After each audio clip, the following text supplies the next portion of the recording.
May mga tao na naniniwala at sumusunod lang sa Lord kapag may blessing at saka may milagro na nangyayari sa buhay niya.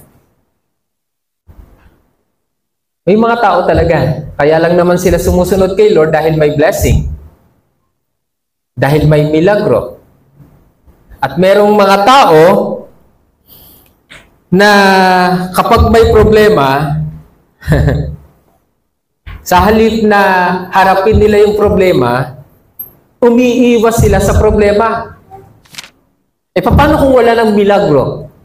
Paano kung wala ng blessing? Susunod pa ba sila? Yun yung problema sa maraming tao. Saka lang sila sumusunod sa Panginoon kapag may milagro silang nararanasan sa buhay nila. Paano kung walang milagrong darating sa buhay mo? Paano kung walang blessing? Susunod ka pa ba kay Lord?